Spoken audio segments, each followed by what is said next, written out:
Ludovic Tronchet, danseur professionnel, chorégraphe. Saji Benessala, ancien danseur professionnel, aujourd'hui professeur d'économie. Estelle Benga, danseuse, entrepreneuse, elle fait plein de choses, elle nous racontera, mais elle est là pour la danse, pour nous. Moi, j'avoue, je suis très curieuse, que je suis arrivée à l'époque où tu as commencé à aller sur Paris et du coup, je connais pas ton histoire, je suis très curieuse. Et enfin, Michaela Piklova, la plus nordiste des Slovaques.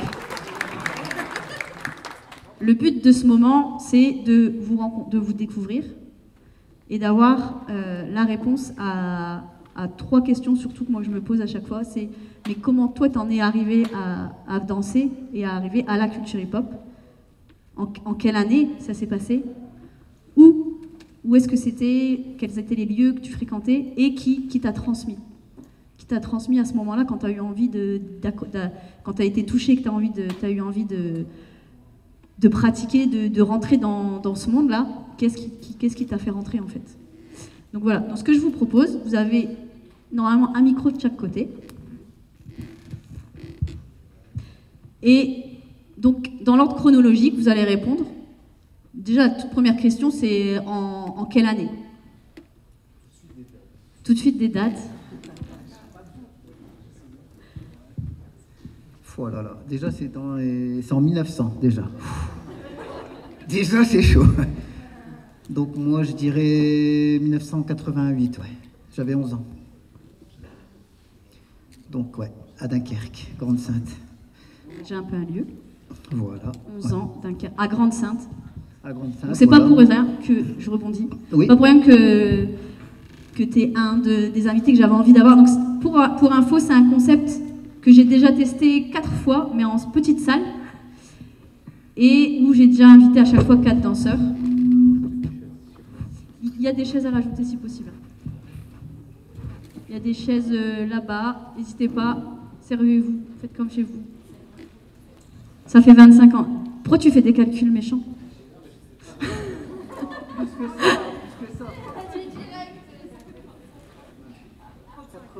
Ils t'ont pas de...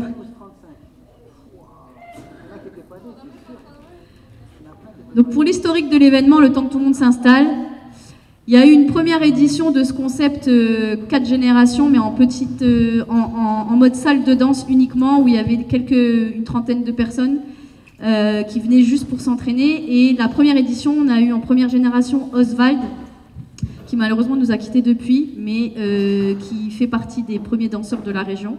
Oswald. En deuxième génération, on avait Nora Funkino, qui est une danseuse maubeugeoise.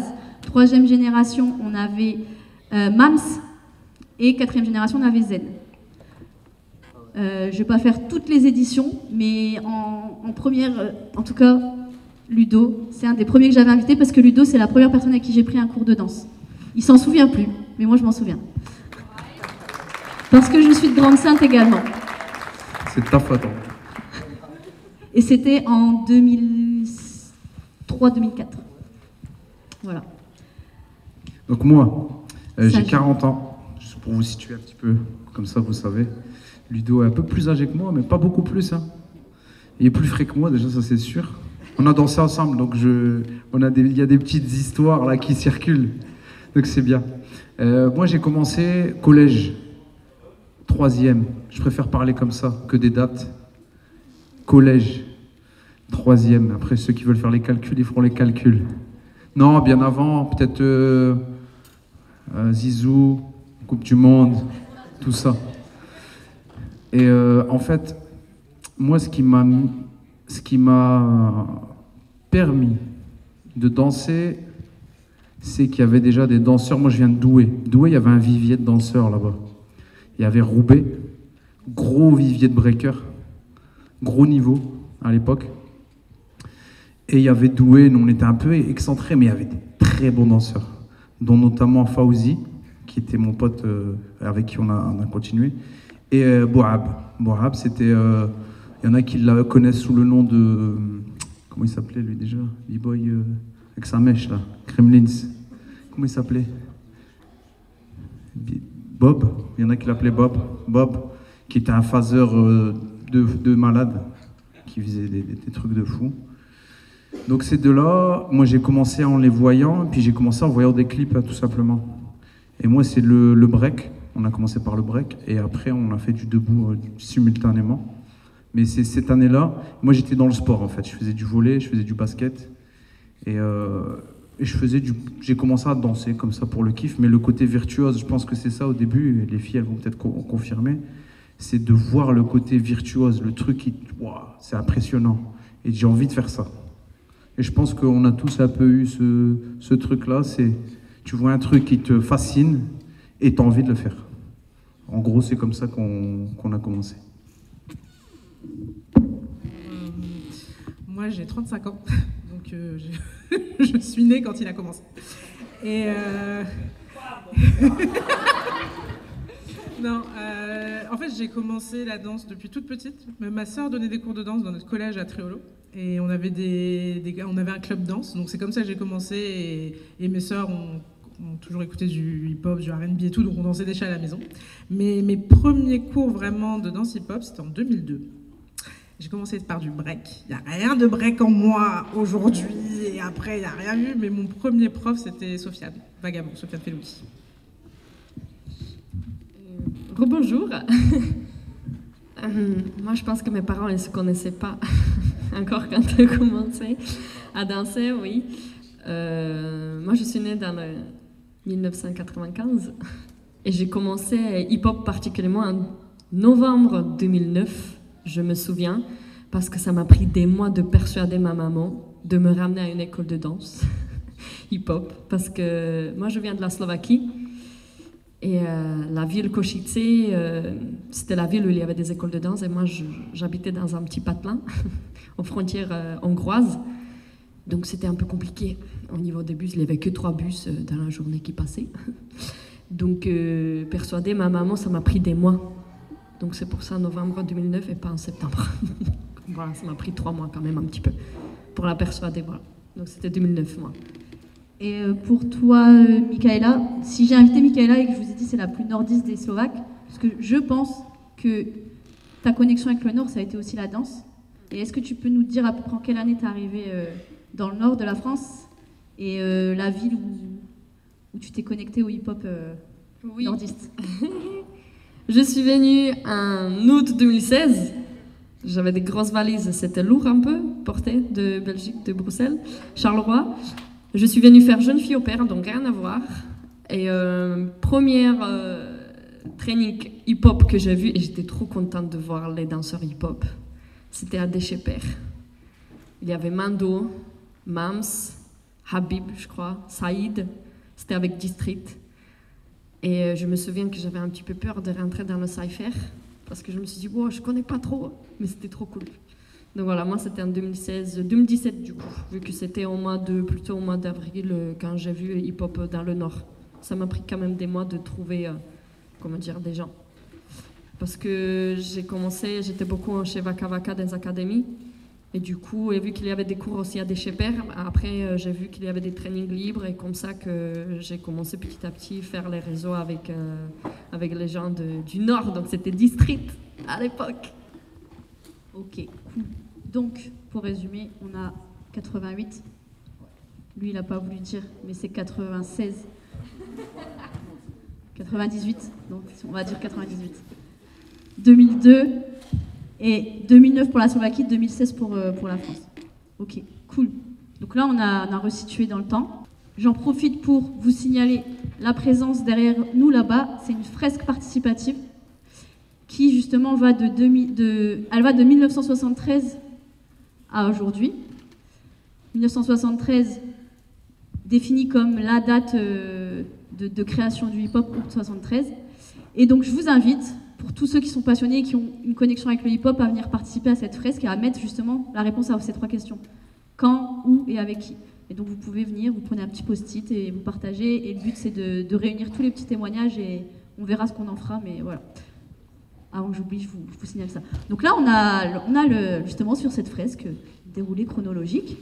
Maintenant, on a déjà eu un petit peu une partie des réponses, mais vous pouvez peut-être tous les 4, on va rester dans la chronologie, hein, nous dire un peu les lieux où ça s'est passé, et les personnes qui vous ont vraiment transmis et qui ont fait que aujourd'hui vous êtes encore là, en fait, qu'on vous reconnaît, qu'on vous voit actif dans la culture hip-hop.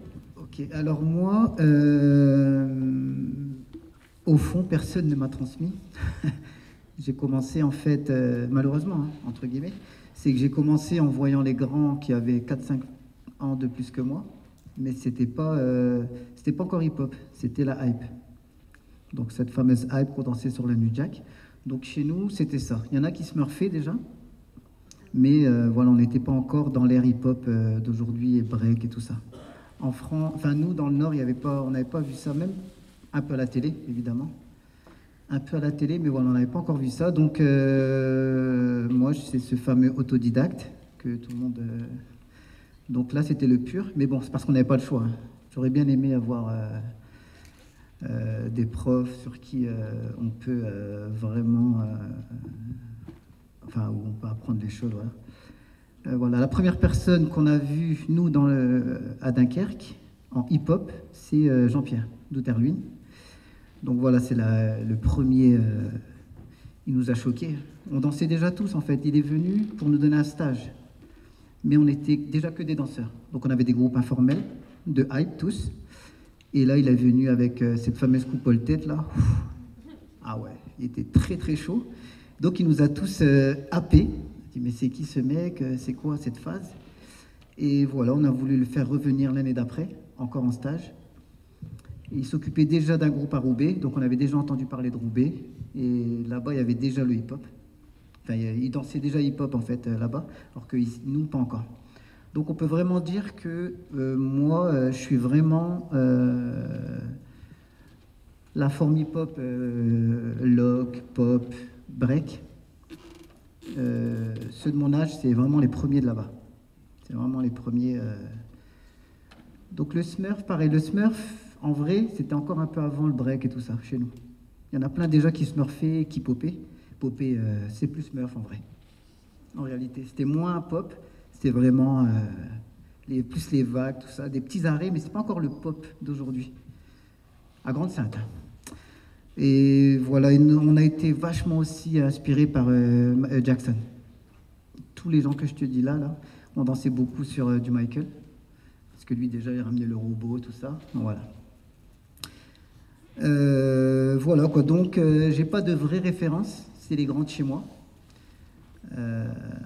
C'est pour ça que ça a pris autant de temps, en réalité. Tu as quelques blazes à nous partager Ouais, si on veut creuser un peu le sujet. Oui, le groupe, c'était Chicago Go. Donc il y a eu un petit reportage avec un d'entre eux, voilà, Faisal Baron, très très bon danseur. Son oncle smurfait très très bien, il était de Lille. Je ne sais plus son prénom de son oncle. Mais il y avait bien 10 ans de plus que lui et c'est un des premiers smurfeurs. Il smurfait vraiment bien. Il avait fait l'émission de HIP HOP. Il avait fait une des premières. Donc voilà, Faisal, Jamel Boukit, c'était plus Jackson, ok, Jamel. RG1, RG1 c'est Jonathan, c'est ma génération, ouais. C'est ma génération, donc on a commencé par la hype lui aussi en fait. RG1, Bichara, mais c'est un peu plus jeune que moi. Après dans les grands, voilà quoi, Faisal, Mohamed Baroum, tous ces gens-là n'ont pas du tout... travailler dans la danse en fait. Vraiment, c'est resté une passion. Il n'y en a aucun qui, à ce moment-là, ça payait absolument pas, on ne donnait pas de cours et tout ça. On kiffait, c'est tout. Donc voilà, tous ces gens-là, évidemment, ils sont plus dedans. Ils sont plus dedans. Ok, cool. Merci. J'espère que vous prenez des notes. Parce que moi, je peux pas en prendre, j'aimerais bien en prendre. Donc s'il y a quelqu'un qui peut prendre des notes pour moi. Genre Adrienne. Et après, si tu peux me faire une fresque... sur un écran chez moi. Alors moi, génération suivante, complètement. Il y avait déjà plein de danseurs qui avaient déjà commencé. À Douai, donc petit patelin. On n'est pas la métropole, mais il y avait quand même du niveau, comme je vous ai expliqué tout à l'heure. Comment ça se passait avant? Pas de cours de danse. Quoique, ça commençait dans les MJC, forcément. Dans les MJC... des cours de danse, un mix, un genre de mélange de ce qu'on peut appeler hip-hop aujourd'hui. Mix, un peu de pop, un peu de lock, un peu de ci, un peu de ça. Il y avait déjà des danseurs. À Douai, il y avait Ahmed Taki qui dansait, il faisait un peu du robot et du Michael Jackson. Mais c'était plutôt des lieux d'entraînement. Vous n'aviez pas de prof. C'est-à-dire, vous venez, il y a des danseurs, vous vous entraînez. Si vous avez la chance d'avoir des conseils, c'est cool. En général, il y avait du partage. En général, il n'y avait que du partage. Parce qu'il n'y avait pas de professionnalisation et il n'y avait pas d'envie d'être connu. Sauf de montrer les nouveaux moves qu'on savait faire. C'était ça, en fait, à l'époque. C'était, ah, regarde. Et c'était même pas des moves, parce que c'était un style, une approche, une énergie. C'était vraiment ça, en fait. Et il y avait bien sûr très peu de mouvements. À l'époque, il n'y avait pas Internet, c'était pas encore démocratisé, donc c'était quand tu voyais un danseur, tu cherchais les danseurs, en fait. Tu cherches l'info, tu veux voir. Donc quand tu vois un mouvement, tu le vois et tu travailles. Et tu t'entraînes. Et tu le fais plein de fois, et tu travailles ton move, en fait. Parce que, il n'y a pas de move, en fait. Ici, maintenant, Internet, il vomit. Il y a trop de moves. Donc, pour t'arrêter sur un, mais non, mais il y en a un autre, mais il faut que je vois celui-là, du coup, tu n'as pas le temps de travailler. Donc, c'est différent. Donc, c'était vraiment une ambiance c'était des danseurs qui avaient un toucher incroyable. À l'époque, les danseurs n'avaient pas beaucoup de passages, pas beaucoup de phases, mais ils avaient un toucher. C'était de la haute définition. C'était vraiment de la haute définition, vraiment. Vraiment, moi, c'est ça qui m'a impressionné, parce que tu savais très bien que même si tu t'entraînais des heures et des heures, tu n'allais pas avoir ce toucher. Tu le voyais dans les anciens. Donc là, on est dans un lieu un petit peu, je sors du sujet, mais on est dans un lieu où il y a eu les premiers danseurs. Hein. Ici, exactement, là où vous êtes assis, il y a eu les premières soirées, les premiers pas les battles, parce qu'il n'y avait pas de battle en vérité à l'époque, c'était plus des échanges. Les premiers spectacles, parce que le Nord est très connu pour ses spectacles, pour ses chorégraphies, pour ses concours chorégraphiques. Bien plus qu'à Paris d'ailleurs. Le Nord s'est fait connaître par rapport à ça, dans la rue La Danse notamment, qui a beaucoup marqué les esprits par rapport à ça. Mais ici, il y a eu le groupe Ten Hype. Donc les premiers danseurs, c'était JP. Tout le monde est assez d'accord. Il y en avait peut-être d'autres qu'on ne connaissait pas. Farid Berki. Ça, c'est vraiment la première génération. Puis après, ils ont donné des petits stages, des petits cours. Ils avaient déjà cette vision entrepreneuriale du truc, à se dire, bon, c'est cool, mais il faut construire. Ils avaient déjà ça, hein, très, très tôt. Hein. Très, très tôt.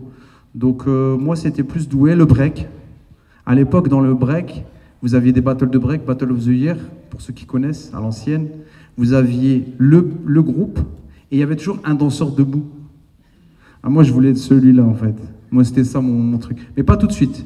La première fois que je me suis fait connaître dans la métropole, c'était d'ailleurs avec Fauzi, Bob, des Dead, Haute Clan. Maintenant, il y a des Haute Clans qui sont là. Mais à l'époque, c'était Dragon Break Z.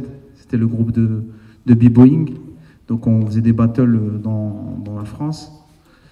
On faisait aussi des concours chorégraphiques. Il y avait la nouvelle... C'était quoi, la Graine de Star ou la Nouvelle Star? Graine de Star.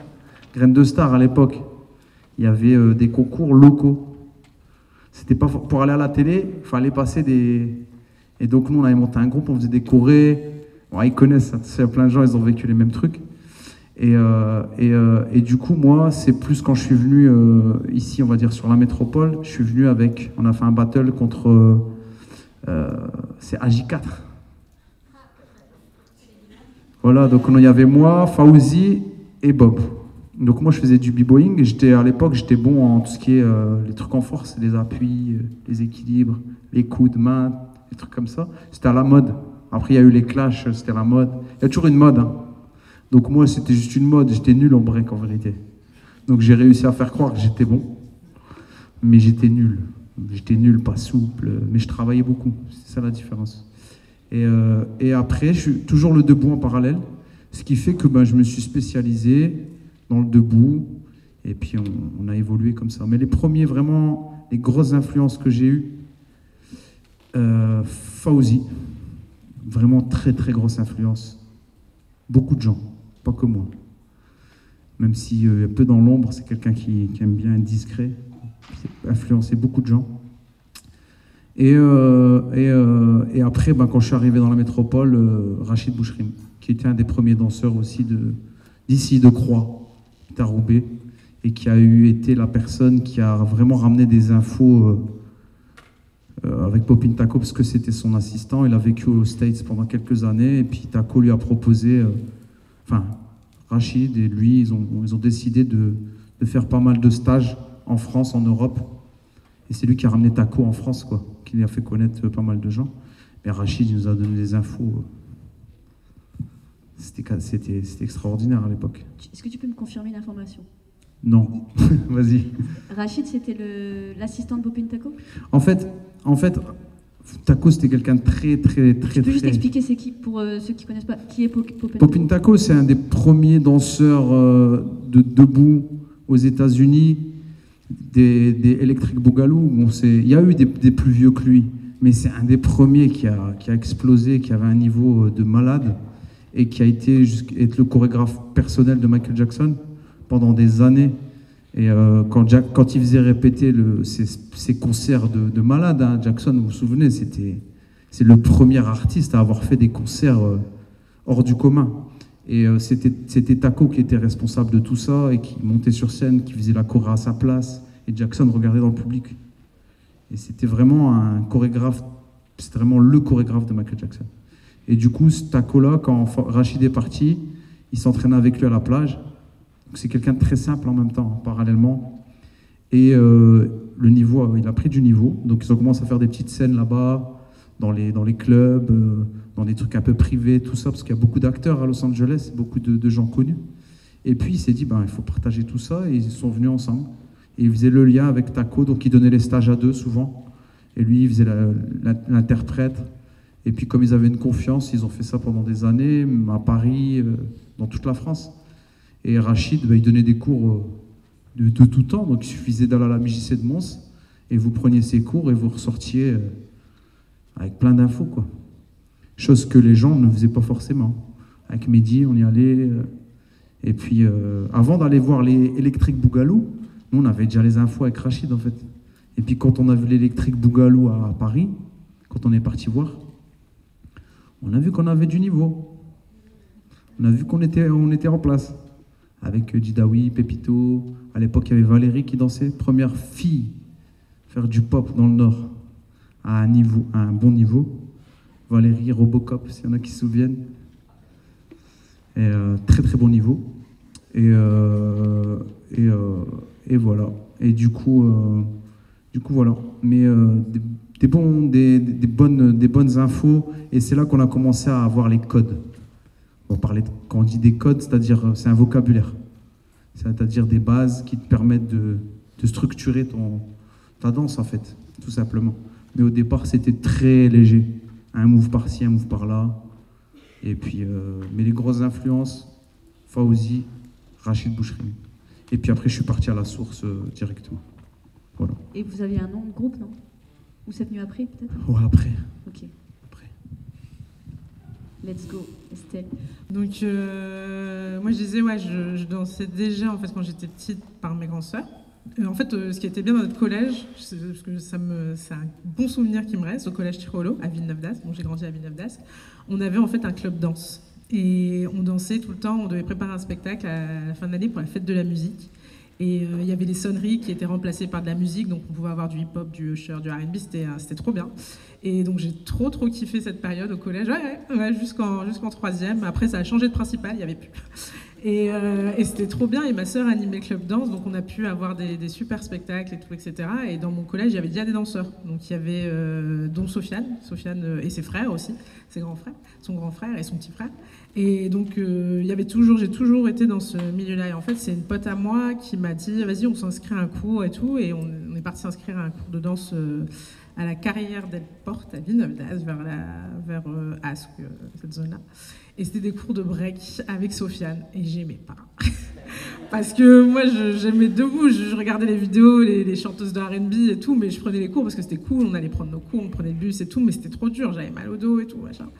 Et des fois, en fait, ce qui se passait, c'était que Pépito remplaçait Sofiane. Donc, j'ai commencé à découvrir en fait la danse debout et quelque chose qui me plaisait plus, etc. Donc, et c'est là que j'ai commencé en fait après par le pop. Et on a eu des cours après en fait avec Pépito. Ouais, il n'y a plus rien de pop en moi. Pépito, popper lillois. Ouais, Pépito, popper lillois. Donc Pépito et qui était en fait, ça a été mes 2 profs. Donc vraiment très très bons et des très très bons souvenirs. Et pendant 2 ans à la carrière Delporte. Et en fait, en même temps, j'avais 14-15 ans, etc. Et j'avais entendu parler dans la rue la danse.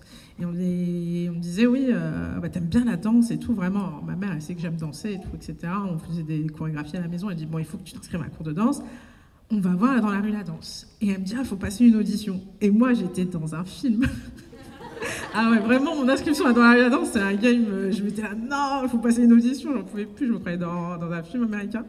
Et après, en fait, je suis rentrée dans la rue la danse en 2004. J'ai fait dans la rue la danse. J'ai eu, en fait, la première année, j'ai eu 2 profs. Alors, le premier prof, je ne me rappelle plus de son nom, mais on l'a pas eu pendant longtemps, parce qu'après, il a été remplacé par Oswald. Donc, j'ai eu Oswald en prof. Et c'était trop bien, parce que c'est comme ça que j'ai découvert en fait que ça ressemblait plus à ce que je souhaitais, ce que j'aimais en danse. C'était plus new style, new school, la musique aussi. On dansait plus sur du R&B, sur les chorégraphies, etc. Et donc c'était beaucoup de chorégraphies. C'est là où j'ai appris aussi l'école, le jargon de la danse. Vraiment, j'ai dansé, j'ai découvert le lock, j'ai vraiment découvert la culture danse.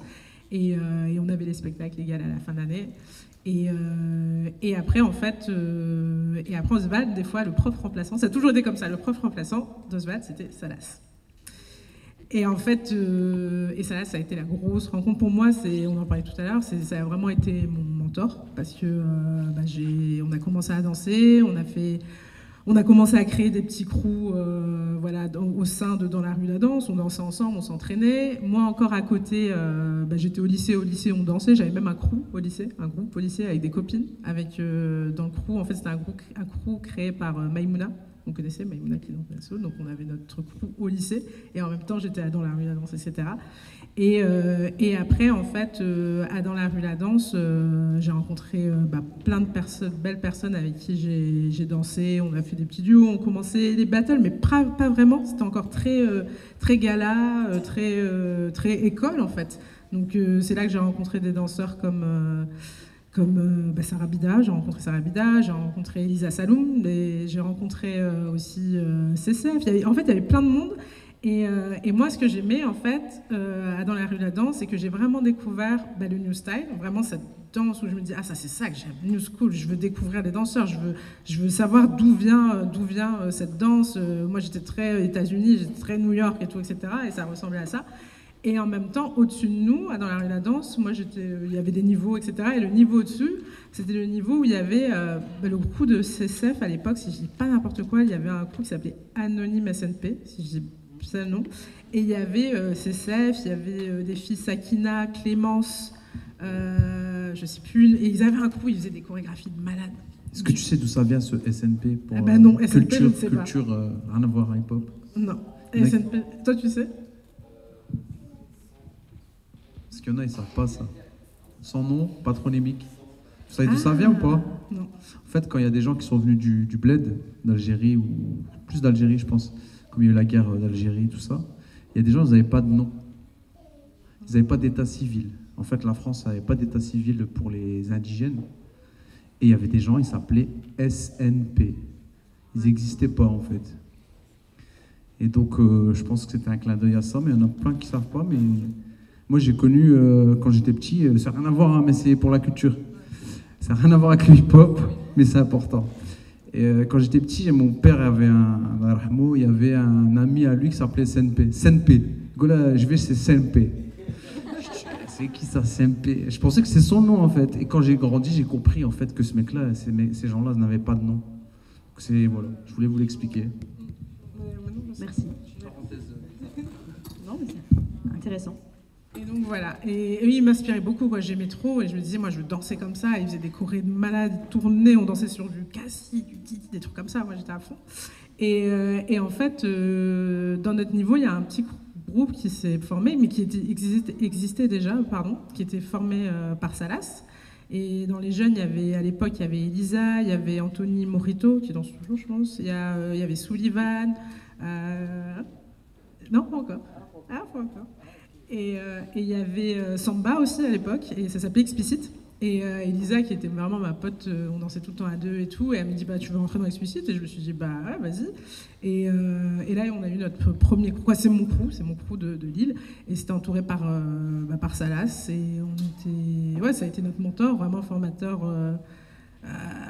battle, vraiment.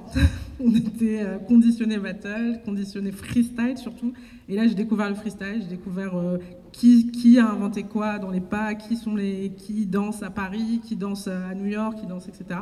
Donc voilà, c'est comme ça. Top, merci. Avant, c'est pour moi aussi, il y a des blazes qui sont sortis là à retenir. Tu as sorti Jean-Pierre Duterline. Donc Jean-Pierre Duterline, c'est un des premiers, quand on pose la question, mais c'est qui le premier danseur hip-hop du Nord souvent c'est Jean-Pierre qui ressort. Donc voilà, JP, il a été jusqu'à Dunkerque du coup, pour transmettre. Donc c'est cool. Rachid, Farid, on a eu Farid Berki, et Salas effectivement. Salas qui a beaucoup transmis, du coup en New Style. Ouais. Et qui a formé la génération d'après. C'est logique, ça va, jusque-là ça se tient. Bon, il y a la Slovaque là-bas qui va un petit peu faire dégénérer mais bon, on est au forum dégénération, donc tout va bien. Là, je vais vous sortir des blazes qui n'ont rien à voir avec le Nord, mais je trouve ça important parce que ça fait partie de moi. Mais tu pourras aussi dire les blazes des nordistes qui... Après. Mais tu les as déjà dit un petit peu. Oui, mais vu que la question c'était qui m'a formé, forcément, moi c'était la Slovaquie. Il faut savoir d'abord, avant de danser hip-hop, j'ai dansé les danses latino-américaines. Je ne sais pas si vous connaissez tout ce qui est jive, cha-cha, samba, voilà. Et les danses de salon, je pense que vous dites, ouais. Sauf que mon binôme, il m'a quitté, il est parti jouer au foot. Donc j'ai fini et dansé toute seule avec un ballet. C'était assez désagréable, son training. Donc voilà, j'ai bien aimé ça, faire un petit peu la meuf, mais ça n'a pas passé. D'où le fait que je me suis dit, à la carrière solo, hip-hop. Ouais, j'ai besoin de personne, pas besoin d'un homme à côté de moi, avec tout mon respect. Voilà. Donc j'avais une amie à l'école, je pense que c'est collège chez vous, chez Stirochnik, ouais, collège je pense.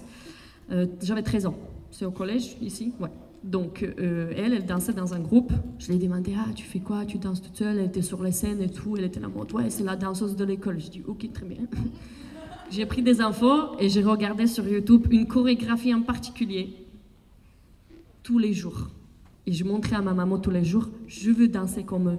Maman, inscris-moi s'il te plaît, je veux danser comme eux.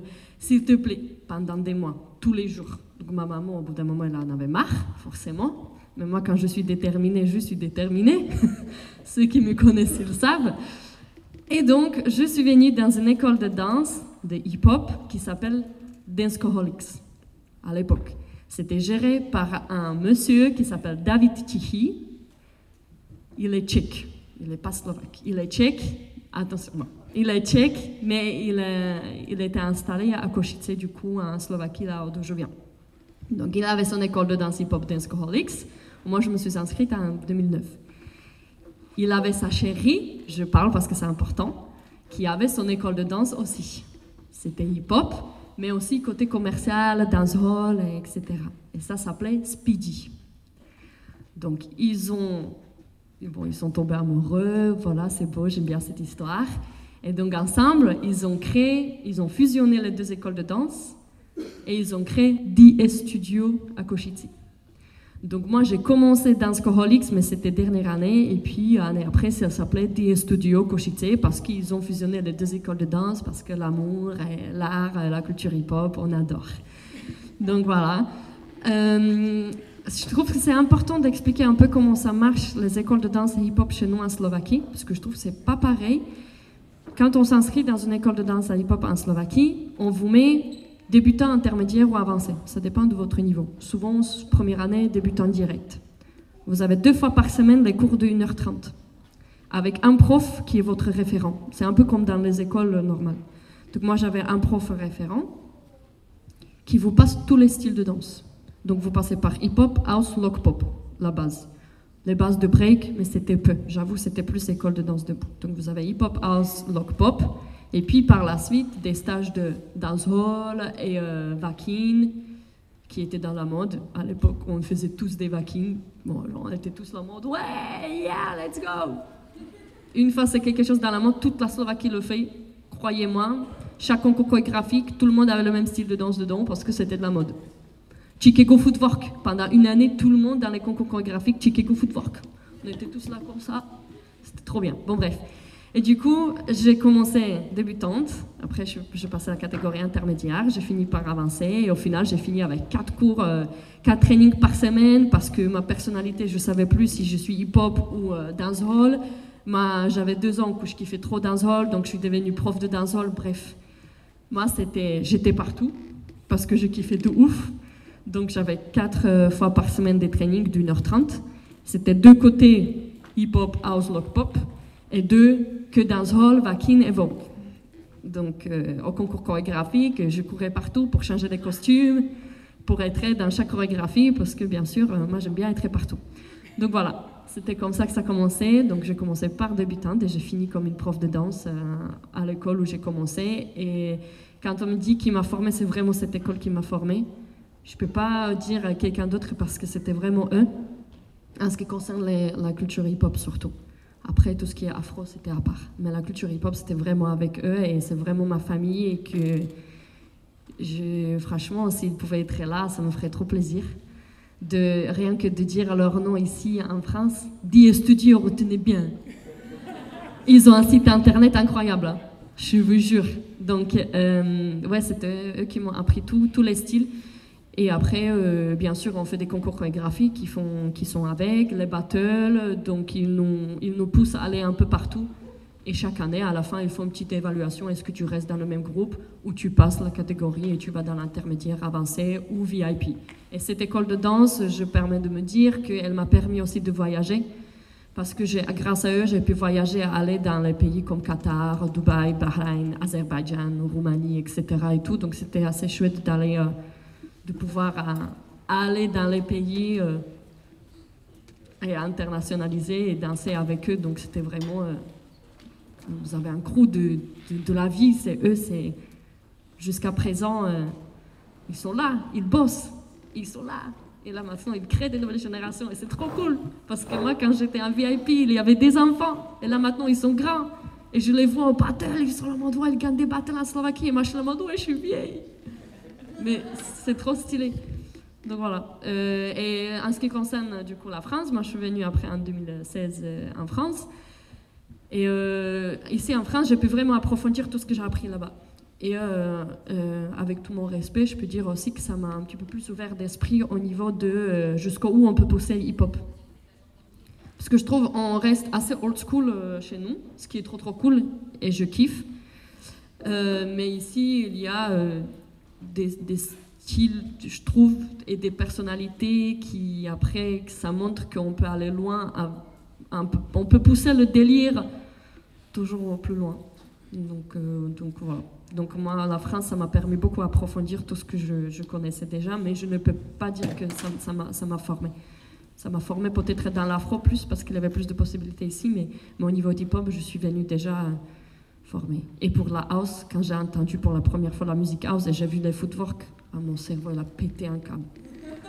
Moi je me suis dit ça, je veux le faire. Donc depuis j'ai pas lâché. Voilà. Yes, parce que la spécialité de... Parce qu'elle a dit... Au moins on connaissait toute ton histoire. Moi, je te fréquente depuis un certain temps, j'avais jamais eu le droit à j'ai fait tout, hein. C'est trop cool. Voilà. Sa spécialité c'est la house dance. Donc à la suite de ce temps-là, on va pousser les chaises, on va dégager la piste de danse et on va danser.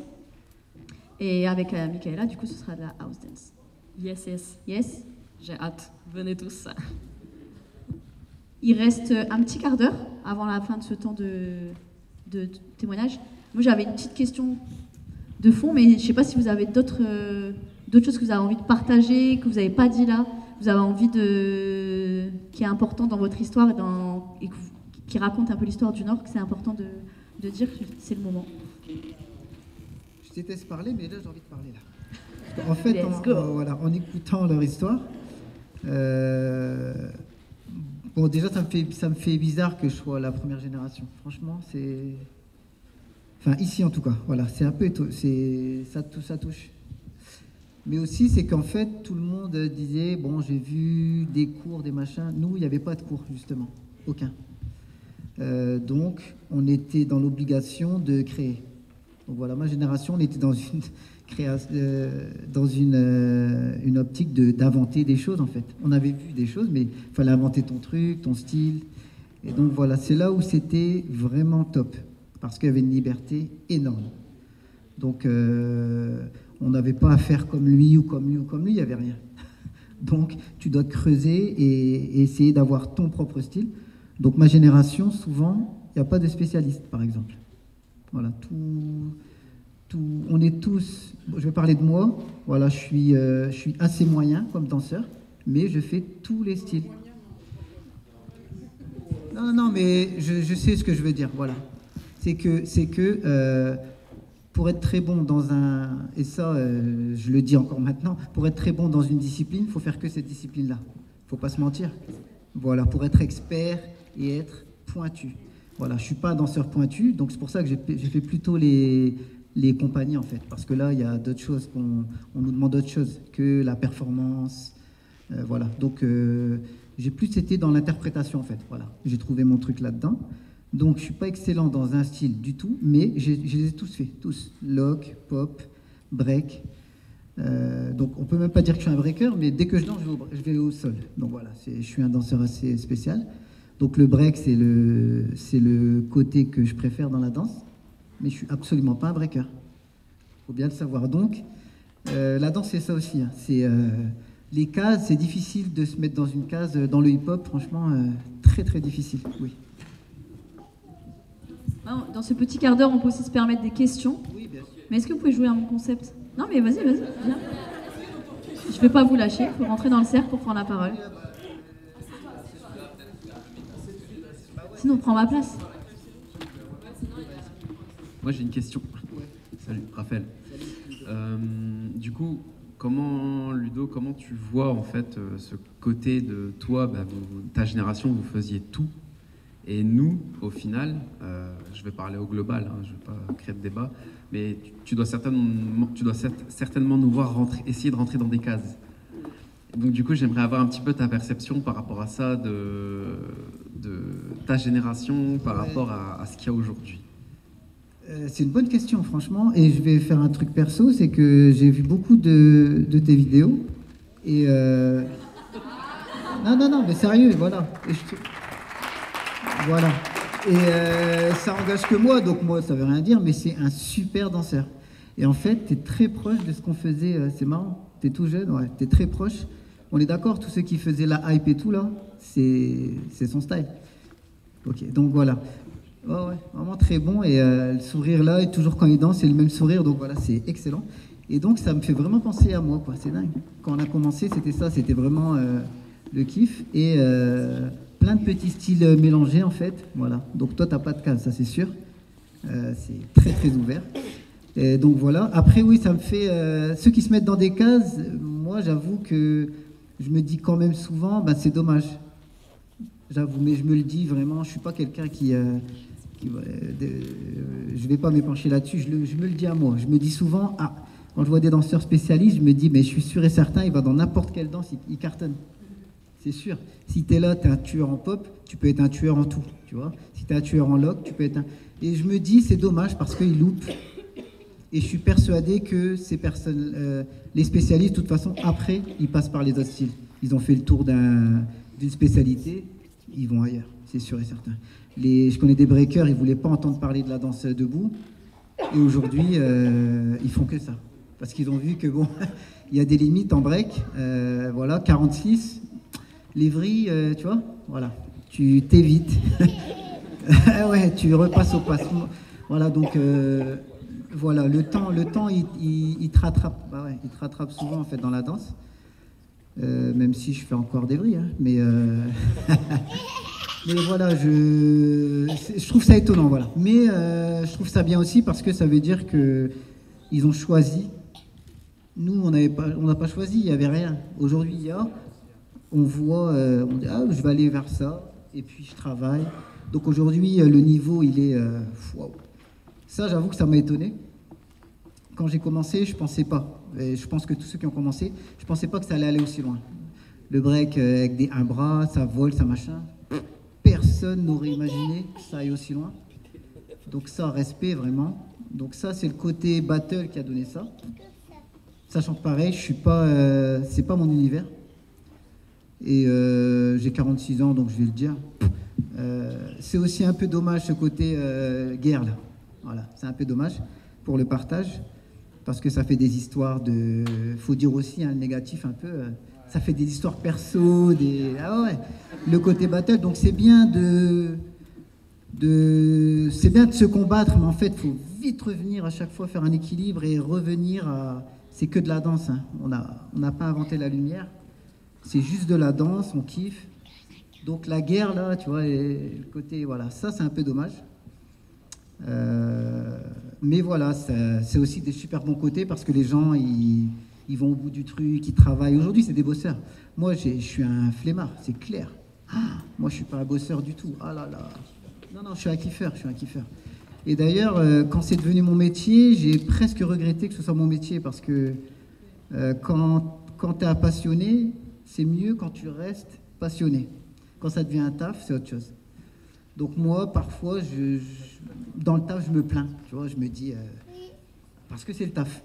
Voilà. Donc, parfois, c'est bien que ça reste une passion. Quelquefois, c'est pas mal. Donc, c'est pas un regret, mais je kiffais plus quand c'était une passion. Ça, c'est sûr et certain. Voilà. Mais voilà, le côté case, voilà. Je déteste ça. J'aime pas les cases.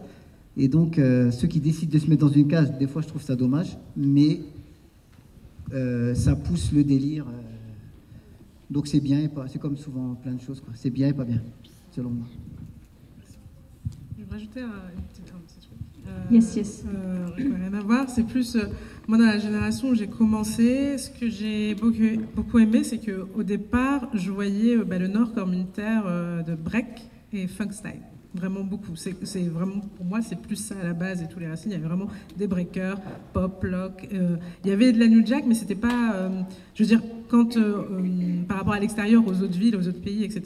Et quand j'ai commencé plus à découvrir le monde du freestyle, du new style, etc.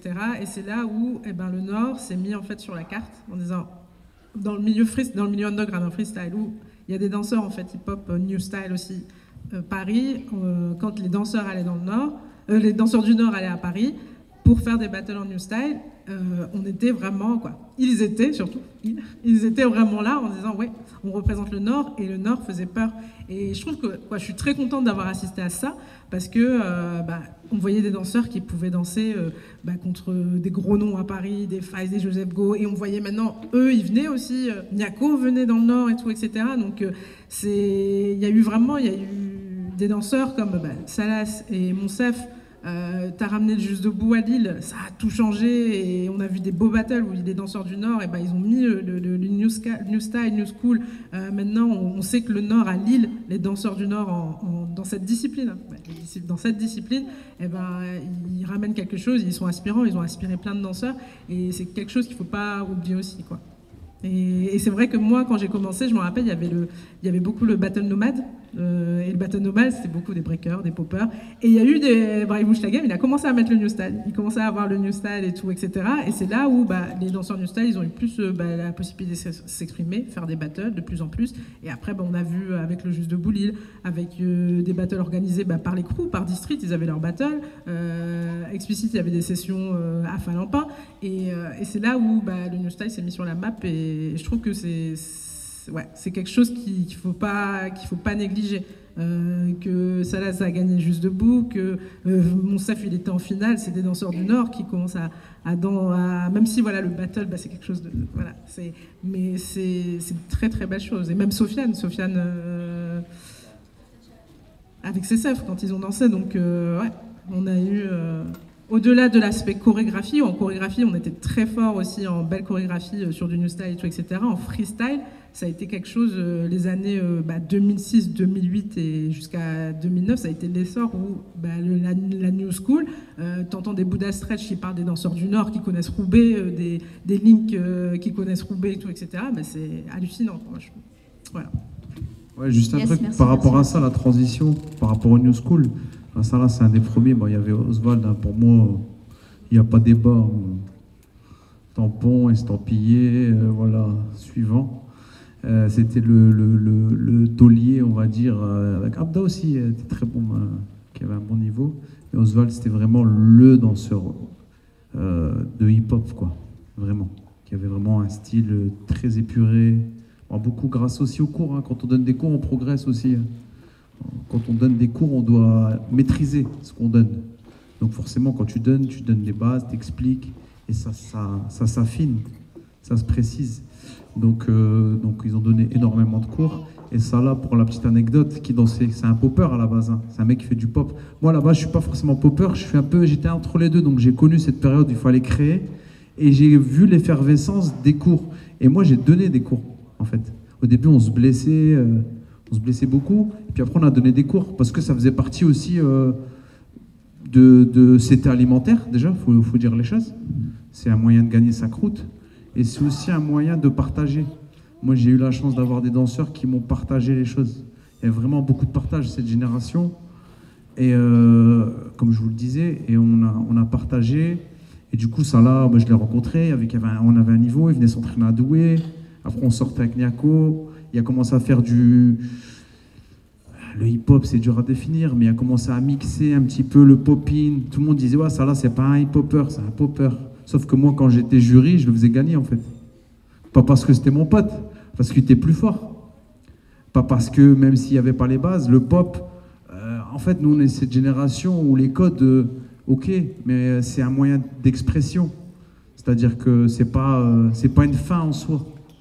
Si je te dis je fais un old man ou un truc, c'est juste un mot pour expliquer quelque chose. On s'en fout en fait, au final. Moi je viens de cette génération-là où ce qui va rester c'est l'artistique ou la perf que tu as fait. C'est pas le vocabulaire que tu as engrangé. En fait, c'est tout ce côté professionnalisant qui a fait que ça s'est structuré. Qu'il y a eu des cours, qu'il y a eu des disciplines qu'on a voulu expliquer. Mais si tu prends les premiers, même aux États-Unis, ils mélangeaient le pop et le lock, hein, faut pas croire. Hein. Ils mixaient tout, c'était pas carré au départ. Et après, on a commencé à mettre des codes, en dire non, c'est lui qui a commencé, c'est lui. Parce qu'il y a le business qui s'en mêle, il y a le côté, on va rentrer dans des institutions, dans des structures, même si c'est des petites structures comme la MJC, mais il faut rendre les choses carrées. Et puis quand tu expliques à des enfants, à des jeunes, à des gens qui veulent progresser, il faut que ça soit carré aussi. Tu ne peux pas leur expliquer n'importe quoi. Il faut que ça ait un sens, tu vois. Donc c'est pour ça que ça s'est structuré et on voit que, au final, c'est tout à fait logique en fait comme évolution. Mais pour dire que, par rapport à ce que je disais sur ça là, c'est que ça s'est pas fait facilement. Pour que lui soit reconnu en tant que danseur hip-hop, nous, franchement, ça nous a pas dérangé, pas du tout. Il faisait des battles, ah non, il a gagné, mais non, mais c'est du pop, c'est pas du hip-hop, c'est pas du pop. Tu vois, les débats qui servent à rien.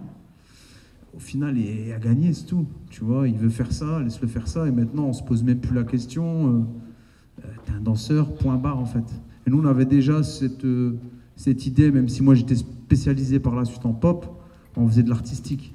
C'était de l'art, en fait. Moi, les prix, les choses dont je suis le plus fier, c'est pas mon battle que j'ai gagné ou mon juste debout ou mon jury, on m'a invité là-bas. C'est un prix du public. Je pars en Corée, on a créé une pièce Aiki avec mes potes. Moi, je suis pas interprète, j'ai jamais été interprète. J'ai toujours dansé avec mes potes, en fait.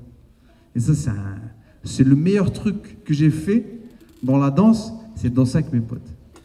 Parce que quand j'ai décidé d'arrêter, mes potes, il y avait certains qui avaient arrêté avant, j'ai continué à faire des scènes, être invité là-bas, à l'étranger et tout.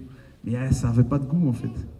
Mais quand tu montes un spectacle, c'est dur, attention, hein. Là on parle positif et tout, mais c'est de la souffrance d'être danseur hip-hop. C'est beaucoup de souffrance, c'est beaucoup de sacrifices, c'est beaucoup de temps passé, c'est beaucoup de blessures, c'est beaucoup d'incompréhension, c'est beaucoup de solitude, c'est beaucoup de passion. Donc c'est tout ça, c'est lourd. Ce qui t'aide à supporter ça, c'est que tu es passionné. Mais quelqu'un de normal, il fait pas ça en fait. Non, mais il faut dire les choses. Quand tu es normal, tu fais pas tout ça. Donc tout ça fait que plus quand tu donnes du temps et que tu te prends la tête aussi, parce que si tu donnes du temps et tu t'entraînes mal ou t'es pas productif, il faut être productif à un moment donné, que ce soit pour progresser ton niveau ou pour débloquer des situations, pour avoir des scènes, ou pour rencontrer des gens, ou pour apprendre, parce qu'il faut se donner les moyens aussi. Hein. Il ne suffit pas de passer 20 heures de danser 20 heures dans une journée, c'est pas suffisant. Mais pour supporter tout ça, c'est pas évident. Il y a beaucoup de blessures. Les coulisses, ils sont durs. Quand vous voyez une scène, vous voyez des danseurs, vous voyez la vibe, ah salut, tu vas bien, ouais. Derrière, c'est de la souffrance. Beaucoup de difficultés, vraiment, on n'en parle pas de ça. Mais c'est beaucoup de souffrance. Mais quand t'es avec tes potes, c'est le feu. C'est magnifique. C'est ça le vrai truc en fait. Et moi j'ai eu la chance d'avoir vécu ça, d'avoir fait des scènes à l'étranger, à faire des petites scènes, d'avoir fait des entraînements, d'aller au snack juste après. C'est des petites choses, mais c'est le top du hip-hop, c'est ça. C'est ce kiff-là que tu peux partager avec quelqu'un, prendre un plaisir, avoir fait une bonne scène, les gens ils ont réagi, t'as fait une bonne perf, t'as fait un super cours, les gens ils ont kiffé, ils ont appris des trucs, mais tu le partages avec quelqu'un. Et ça, c'est moi ce que je retiens, et aujourd'hui, c'est encore mes potes. Hein. Aujourd'hui, on se voit encore, on discute et tout. C'est pour ça quand j'entends, ouais, un tel, mais en fait, il y a quoi en fait? Il n'y a rien. Souvent, quand on s'arrête à ça, c'est qu'il ne se passe rien, en fait. C'est que vous n'êtes pas actif. C'est qu'il ne se passe rien. Parce que si tu es actif, tu n'as pas le temps de te prendre la tête. Tu es en train d'essayer de progresser, tu es en train d'essayer de faire une scène, tu es en train d'essayer d'aller chercher. Et nous, là, à Paris, on n'avait pas de sous. Hein. Il y avait Popin Taco qui venait. On allait. C'était qui nous défiait, nous? C'était les salles à vagabonds. C'était des grosses têtes. Nous, on allait avec nos vieilles chaussures, nos vieux trucs. On arrivait, on était chaud. On venait avec du concret. On n'allait pas pour blaguer, on allait pour prendre des infos. Parce qu'à un moment donné, si t'es personne, nous, on savait qu'on était personne, en fait. On s'embrouillait avec personne. Parce que nous, on était personne, en fait. On cherchait pas à être quelqu'un. Nous, on cherchait à être les meilleurs. Envers nous-mêmes. Pas pour prouver ou pour... comment je vais être le plus fort dans ce que je fais moi, j'ai envie d'être au top de moi-même. En fait, c'était ça notre délire. Et quand je voyais mon pote qui faisait un truc, waouh, il est trop chaud et tout. Et moi, j'ai dansé avec des gars, c'était très très chaud. J'ai dansé avec Fawzi. Fawzi, c'est un artiste. C'est mon meilleur ami, mais c'est un artiste. Moi, je l'ai vu faire des trucs, inventer des moves que les gens ont pompé, que Salah Vagabond a pompé, que des grosses compagnies de danse, ils nous ont piqué des spectacles. Pas parce qu'on est quelqu'un, parce que c'est un artiste, en fait. C'est des gars qui ont marqué au fer rouge le game. Pas de manière officielle, mais moi je voyais, comment il s'appelle le chorégraphe du scène de Lyon, j'ai oublié son nom, ancien Kafik. Morad Merzouki.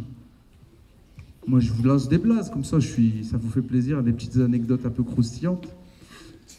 Morad Merzouki nous a invités avec 6e Sens. Je dansais avec 6e Sens à l'époque. On avait créé un spectacle qui s'appelait Clepsydre, qui a cartonné. On a dansé, on a eu le prix du public en Corée du Sud à l'époque. On a fait un très beau spectacle. Et on a été invité par Morad Merzouki, qui faisait un festival, je crois que ça s'appelait Caravelle, je crois. Tu confirmes, je crois. Peut-être ça existe encore. Ouais. Donc à l'époque, nous, notre état d'esprit nordiste de partageur, je lui dis, écoute, on est en train de travailler un spectacle, on a décidé de faire un spectacle en debout avec Rachid, Fawzi au départ, et après Jidawi s'est greffé. Donc ça s'appelait Pixel. Donc c'était un travail avec la lumière, un travail sur la danse, donc vraiment comment tu pousses ta danse au plus... Comment tu pixelises ta danse? Comment tu la rends vraiment quelque chose de... ce fameux toucher que les anciens avaient, que nous, on avait du mal à aller chercher. C'est comment t'en arrives là, et aussi comment tu jouais avec toute la nouvelle technologie, les lumières. On était parti sur un truc comme ça. Donc on avait fait 20 minutes. On avait fait une bande-son avec Nicolas de Zorzi, qui avait fait la bande-son à l'époque, qui était un compositeur pour pas mal de chorégraphes. Et on a fait ça, et puis je lui ai envoyé une petite vidéo, et je lui ai dit, écoute, j'aimerais bien que tu nous suives sur le projet, tout ça. Pas de son, pas de lumière.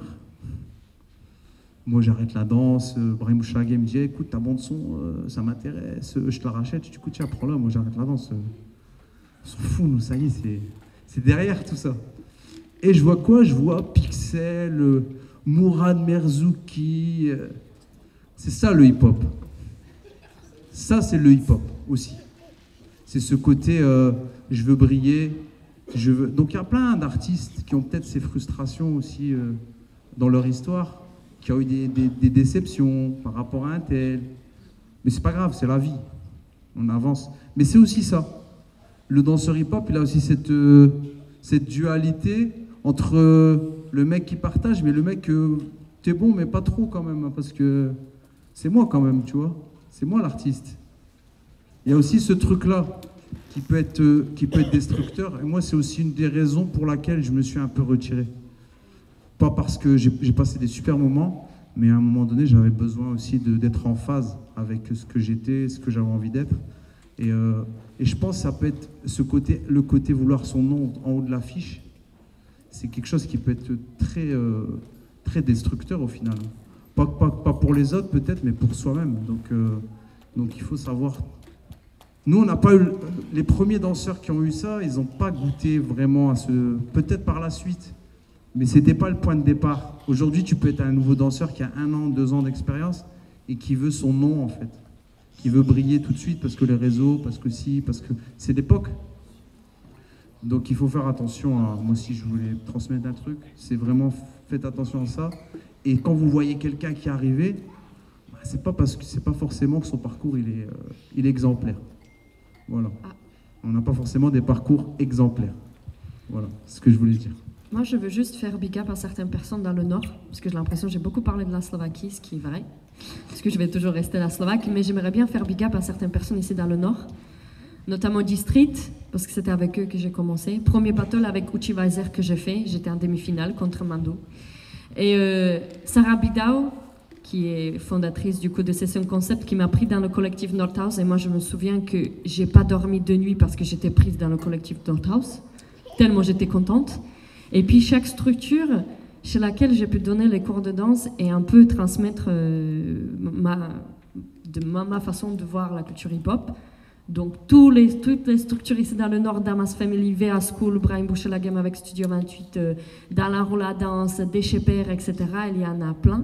Je trouve ça important de vous le dire parce qu'en fait, moi je suis une meuf, je viens de on sait pas d'où et on m'a fait confiance. Et ça, je vais pas oublier. Et franchement, merci le Nord parce que vous vous rendez pas compte, mais en fait, c'est ce côté partage qui a fait que tiens, je la connais, tiens, et du coup, ça fait partie de la force des hip-hop et j'aimerais vraiment remercier, ici je pense que c'est le bon moment, à toutes les personnes qui m'ont fait confiance, malgré le fait que j'étais pas formée ici. Donc je trouve ça important de big up toutes les personnes. Donc merci et c'est grâce à vous que je suis la nordiste, la Slovaque la plus nordiste de France. Voilà, c'est ça. Donc merci. Ok. Et merci à toutes les personnes présentes ici. Je vais vous demander d'applaudir vraiment nos 4 invités.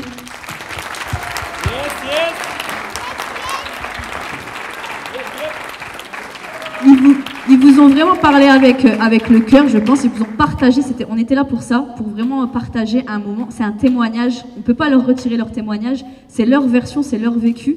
Applaudissez-les encore une fois, s'il vous plaît.